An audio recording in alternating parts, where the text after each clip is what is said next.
Okay, guys. Power rankings, power rankings, power rankings. Can't say it was a great week. Josh Allen, the guy I hate the most, let me down. His wife's ugly. Sorry, hate to say it. Just kidding. I love to say it. You know, it is what it is, guys. We move on in the next week. This is still the most contentious playoff race we have ever had in league history because we are now, there's 2 weeks left, and still Connor is not mathematically eliminated. I thought he was going to be, but he's not. There really isn't a path for Connor, but like technically there is. But then, we got like, there's 4 guys fighting for 2 spots, really, and these last 2 weeks are massive. So let's just get right into the rankings. Number 10 is Liam. Now, Liam actually did have like his best week of the year, but I was thinking about it, or the committee was thinking about it, and it's like, even though he had a great week, can he really jump from last to like, he would go up to like 9th, but like, can he jump Connor? Even though Connor's still technically in it, in the committee's eyes, no. Once you're eliminated, it's just kind of over. So Liam stays at number 10. Number 9 is Connor. Like I said, I thought Connor was going to be toast after last week, but I guess there is like somehow still a way he could get in. But it ain't happening. Let's be real. I also forgot to address the background. I've been playing around with these backgrounds for a little bit. Thought this one was kind of fitting, particularly for those at the top, but we'll get to that later. So yeah, Connor's number 9. Number 8, this is a tough one. It's Carter. Now, the committee, Carter started the year like horrible, and then the committee kind of started to like Carter. Like, they kind of started to like his team a lot. But then he made that JT trade, that JT trade. He thought that was going to win him the season, maybe. Turns out it might cost him playoffs. Carter has now lost his last 2 games, and they have been freaking ugly. Ugly losses. That's why he's all the way down here at 8. And now Carter's in a spot he has to win out to get in.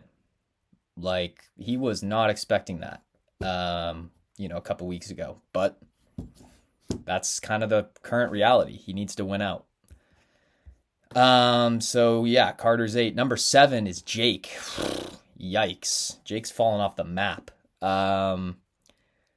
He scored a combined like 150 points in the last 2 weeks.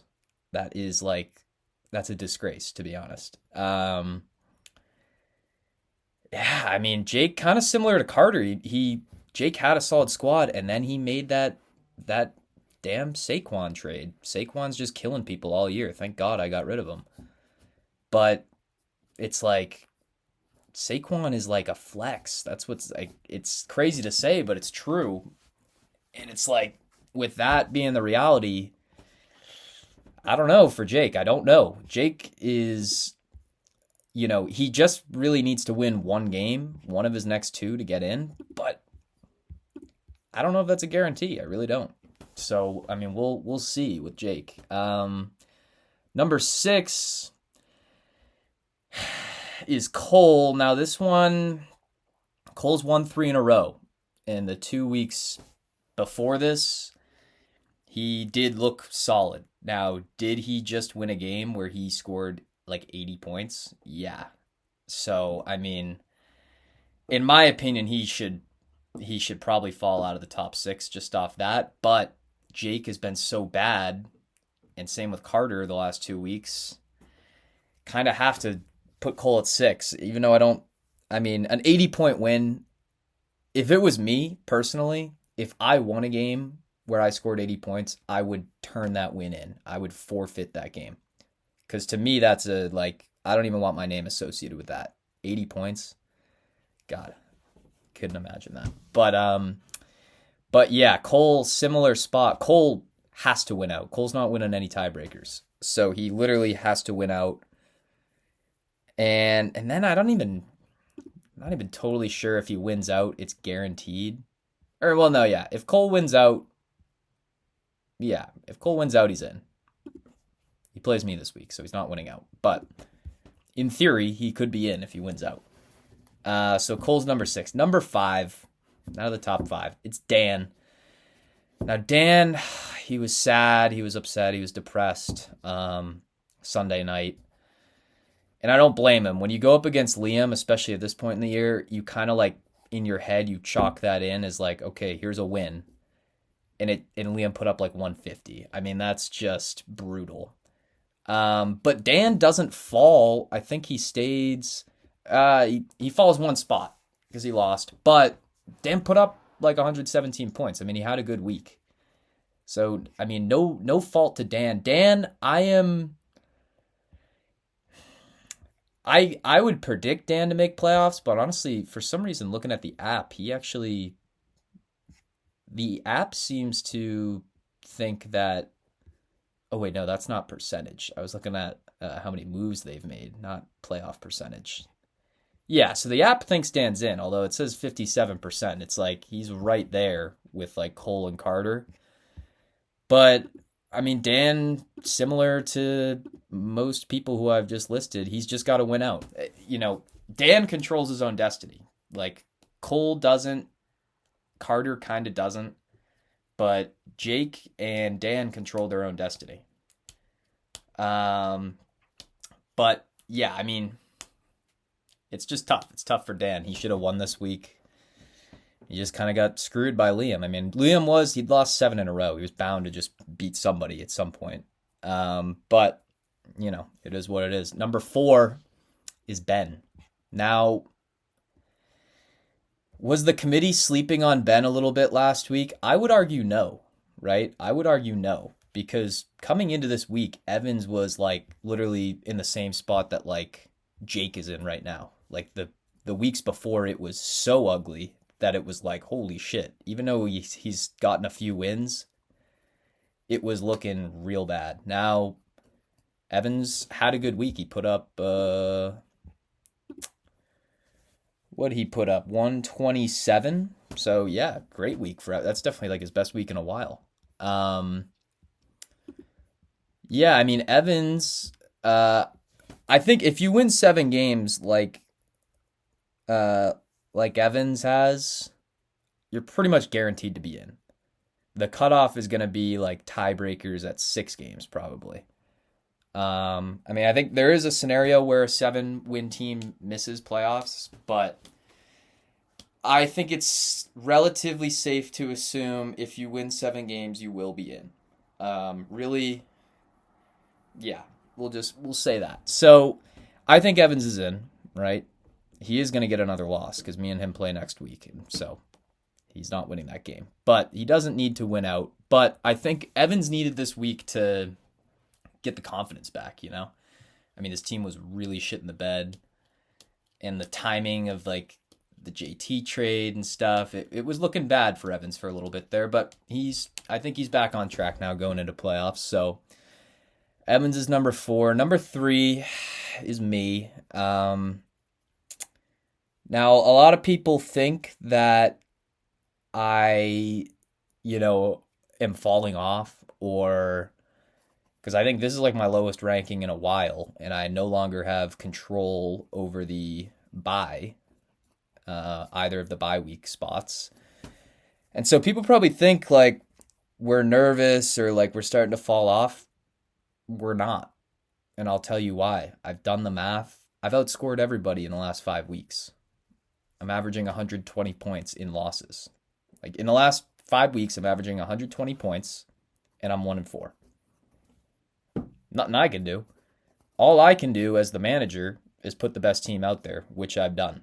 And I would point to the points scored as proof of that. So, the ball just hasn't really been bouncing my way these last few weeks. And it is what it is. If I, obviously you want the bye, but the way I look at it, I'm not really scared to play anybody's team. So, if I gotta win 3 playoff games instead of 2, in a way, it's kind of fine by me because most years I get the bye. So it's like I lose out on, like, my playoff record looks weird because I've had the bye so many times. It's like I don't get credit for a win in the first round with a bye. So it's up to you guys. I mean, Cole could lay down this week and, give me the 1 seed, or because I still have the most points in the league. I mean, I've outscored Moss by a shit ton, and I still lead Caleb by like 30. So to me, it's like, meh, whatever. Even if I could go 7-7, I could lose out, and I'd still say, okay, I'm like a heavy favorite against whoever I play. So does it matter a whole lot to me? No. I mean, we want the bye just because I like saying I have the bye, but it is what it is. We'll see how the dice roll. I'll just keep putting up points like I always do. Now to the top 2. Number 2, which then gives away number 1. Number 2 is Moss, and number 1 is Caleb, unless I just said that wrong. But I think I just said number 2 is Moss, number 1 is Caleb. They both got wins. They're both the first to clinch a playoff spot. But of course they play each other. I love the way things like schedules are playing out, because that's why I'm still totally in it with for the bye, because somebody, Moss and Caleb, one of them is going to lose a game next week. So as long as I win out, I get a bye. But they're looking solid. I mean, Caleb, I think, got the benefit of a terrible Josh Allen game. Congrats, I guess. Moss didn't really get even challenged. I don't remember who he played, but it was a blowout.